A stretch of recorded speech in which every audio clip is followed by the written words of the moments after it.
מאוחדים, עם ישראל חי, בעליות בירידות גם בשעות הכי קשות. Erev Tov, Shalom Uvracha, parachiotes de Matot Mas'eh cette semaine. De belles parachiotes qui vont compléter Be'ezrat Hashem ce Sefer Bamidbar. Comme on le sait dans Parashat Matot, il y a entre autres ce verset qui fait toute la différence. Lo yachel devaro kechol hayotze mipiv ya'aseh. Tout ce qui sortira de notre bouche, on se doit de faire attention d'abord, ce qui sort de notre bouche. On devra faire attention comment le dire, quoi le dire. Tout dépend justement, Rabotai, de ce qui va sortir de notre bouche. Et donc, c'est une des raisons pour lesquelles, alors, on va voir, c'est pas uniquement le Lashon Hara qui est interdit. Tout ce qui va sortir de notre bouche, de la manière dont on va le dire, il aura combien d'influence. J'ai vu les paroles de Rabbi Chaim Vital, l'élève du Harizal. Écoutez bien. Il écrit comme ça, Lo yechalel ha'adam et diburo.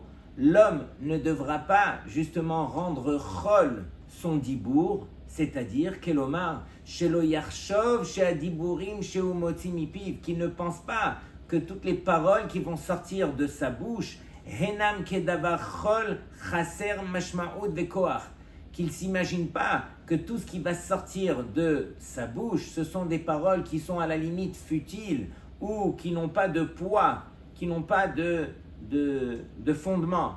Et là, les faire, c'est exactement le contraire. Qui kol dibour sheyotze mipi ha'adam, que toute parole qui va sortir de la bouche de l'homme, im tov imra, que ça soit dans le bien ou le contraire, po'el pe'ula le ma'ala, ils vont permettre d'agir en haut dans le ciel, ou boré sanigorin ou katigorin, et qui vont créer soit des anges accusateurs, soit des anges défenseurs.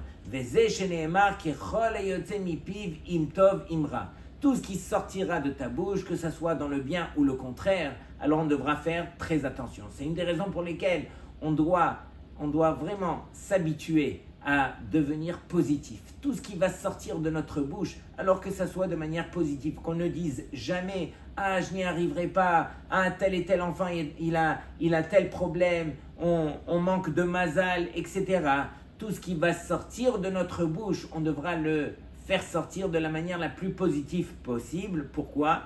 Parce qu'il est écrit « Berit keruta lasfataim ». Il y a une alliance que Akadosh Baruch Hu, il a fait avec nous, envers nos sfataim, envers nos lèvres, chez Enam Shavod Rekam, qui ne vont jamais revenir vides. C'est-à-dire que tout ce qui va sortir de notre bouche, quelque part, Akadosh Baruch Hu devra l'accomplir. Comme on a vu dans la paracha de Bilam avec Balak, où on a demandé, mais Bilam, il avait qu'à maudire autant qu'il voulait, mais Akadosh Baruch Hu, lui, ne va pas exaucer ses malédictions. Mais non, ce qui va sortir de la bouche, des lèvres, alors Akadosh Baruch Hu, Kaviyachol, il était obligé de l'accomplir. Alors, on raconte une fois qu'il y avait justement un Rav qui se trouvait à Yerushalayim, qui était marié depuis de nombreuses années, en tout depuis 24 ans, et n'a jamais eu d'enfant, bien sûr, et donc il connaissait toutes les kivrei tzadikim, toutes les ségoulottes, tous les rabbanim, et combien il a prié, on peut imaginer, en 24 ans. Après 24 ans, il s'est arrêté et il s'est dit, mais je vais essayer de réfléchir, peut-être qu'il y a quelqu'un que j'ai rencontré dans ma vie qui est peut-être makpid contre moi, quelqu'un à qui j'ai pu faire quelque chose et qui m'en voulait. Et il a commencé à réfléchir, et il se rappelle que lorsqu'il était jeune, en tant que bachour à la yeshiva, alors il se rappelle un jour où les bachourim, c'était le moment de l'Afsaka où tout le monde allait pour se reposer. Il a vu que à ce moment-là, il est rentré au Beth Midrash et la femme de ménage est arrivée. Mais ce jour-là, elle est arrivée avec tous ses enfants. Et c'était des petits-enfants qui faisaient du bruit, qui dérangeaient. Et pendant que lui, il était au Beth Midrash, il voulait se concentrer à étudier, il n'y arrivait pas. Et donc, quelque part, il a dit à la femme de ménage, mais il dérange tes enfants. Et elle, dans sa tête, alors, elle s'imaginait de lui dire, non mais tu paies rien pour attendre quand tu auras des enfants, alors je te souhaite pas que ces enfants, ils te font souffrir comme mes enfants, là, là ils sont en train de me faire souffrir. Et donc, lui n'a pas tenu compte de la situation, mais il a réfléchi avec le temps et il s'est dit, non mais peut-être que je l'ai réellement vexée.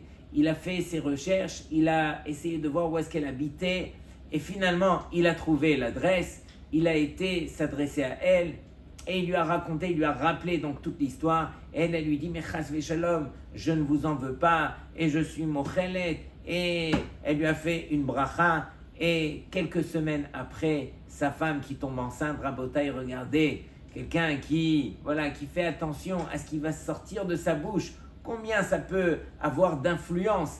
Et c'est ça la réalité. La réalité, elle est qu'on se doit de rester positif dans tout ce qu'on dit, dans tout ce qu'on a l'habitude de faire sortir de notre bouche. Encore une fois, ce n'est pas uniquement le lashon hara qui est interdit, mais même la façon positive de parler, c'est une chose qu'on doit s'obliger d'apprendre à faire.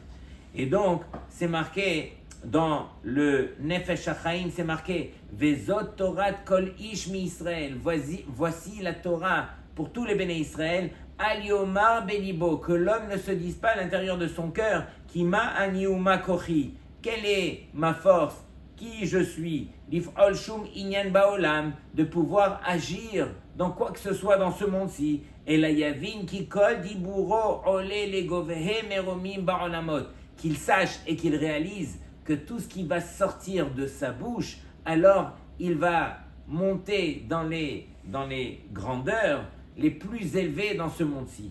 Donc c'est une des raisons pour lesquelles à chaque fois qu'on devra parler, qu'on essaye de s'obliger de le faire de la manière la plus positive, qu'on se souhaite des brachot à tous et qu'on réalise un petit peu quelle est la force qu'on a dans notre bouche. Et donc Rabotai, comme on le sait, on est dans cette période de Ben Hametzarim.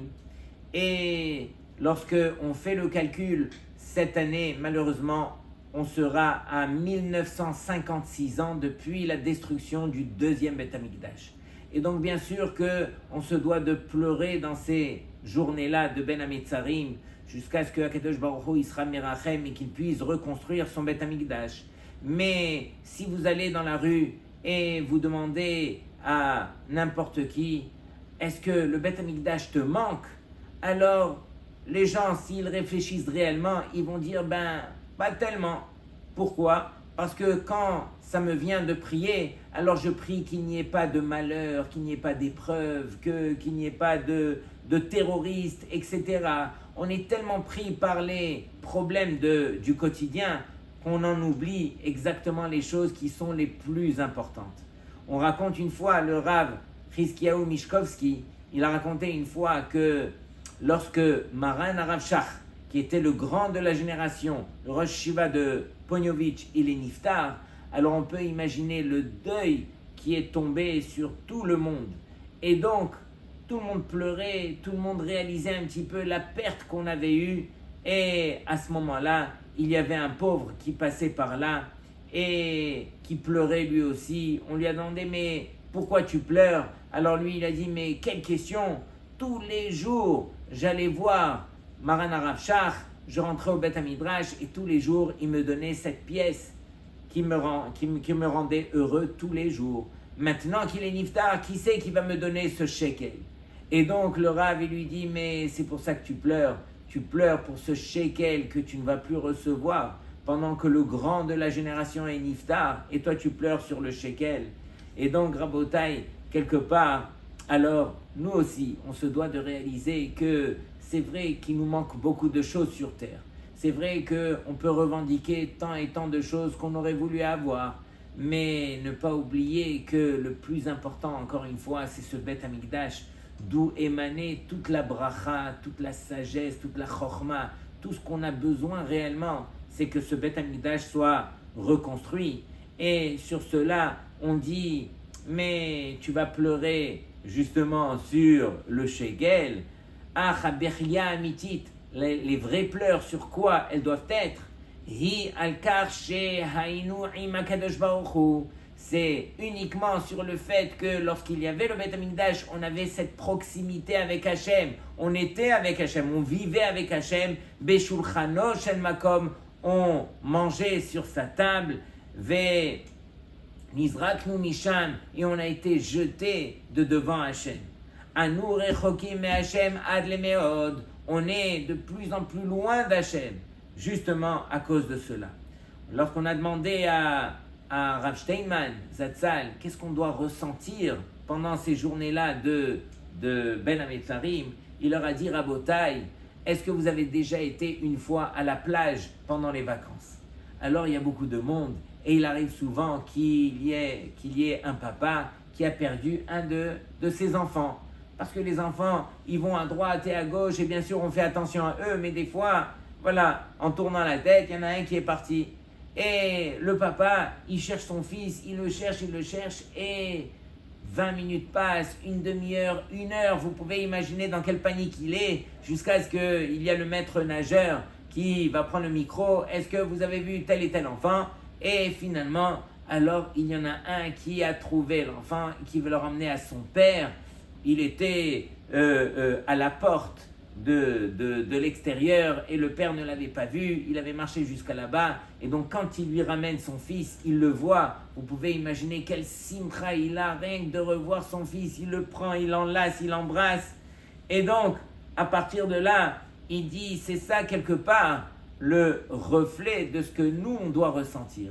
Rabotai, combien parmi nous alors on peut ressembler à cet enfant qui est perdu? Combien Kadosh Baruch Hu dans le ciel, il voit ces enfants qui malheureusement sont égarés et juste à ce moment-là pour pouvoir les retrouver et redonner la simcha à Hachem, c'est justement lorsque on arrive à reconstruire cette maison où Hachem va résider. Et donc c'est marqué la Boré Olam yeshlo kol kach harbe yeladim ktanim sholchim leibud. Hachem, il a tellement d'enfants qui se sont égarés. Comment est-ce que vous pouvez rester ici et être tranquille lorsqu'il y a une souffrance pareille justement pour Hachem? Et donc, sur cela, qu'est-ce qu'on répond? Haim anu makirim adam shekol azman nimtza naki me'averot. Est-ce que, Be'emet Rabotai, est-ce qu'on connaît une personne qui est complètement propre de toutes ses fautes? Lorsque le Beth Amikdash était sur place, alors il n'y avait pas une journée où l'homme pouvait s'endormir avec ses fautes. Parce que tous les jours, le Kohen emmenait des corbanotes qui, justement, expiaient toutes les fautes du clan d'Israël. Et donc imaginez la grandeur de celui qui vivait sur terre sans faute, qui avait cette proximité avec Hachem, qui comprenait tout ce qu'il étudiait, qui avait cette sagesse. Toutes ces choses-là, on ne l'avait que grâce au Beth Amikdash.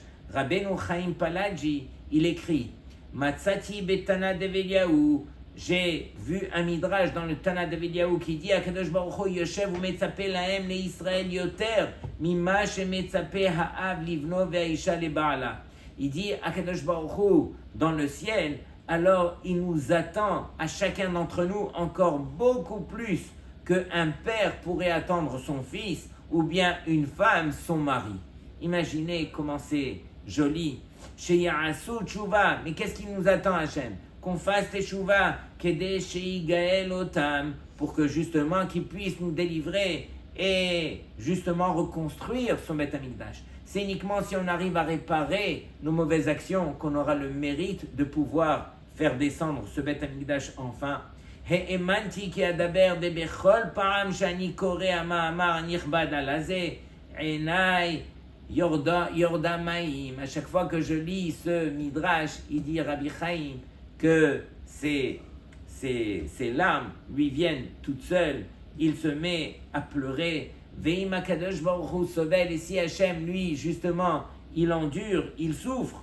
Shiur ze atzar alenu. Alors combien est-ce que nous, on doit prendre justement sur nous de faire un petit effort et de permettre justement à Hachem de retrouver sa maison, de revenir sur terre, de résider parmi nous et qu'on puisse mériter toutes ces brachot qui sont accompagnées justement par ce Beth Amikdash. À nous, encore une fois, Rabotai, on vit ces choses-là, mais on doit apprendre à faire en sorte qu'on arrive à les comprendre, qu'il y ait vraiment un but à tous ces moments difficiles qu'on est en train de vivre et que Akadosh Baruch Hu soit merachem, à condition qu'on fasse teshuva et que chacun d'entre nous puissions faire attention à ce qui sort de notre bouche, de la manière dont on parle, comment est-ce qu'on le fait, et qu'on puisse se rapprocher de son prochain pour justement éliminer cette chose qui s'appelle Sinat Chinam. Shabbat Shalom Lekulchem. הקדוש ברוך הוא שומר עלינו, אז מי יכול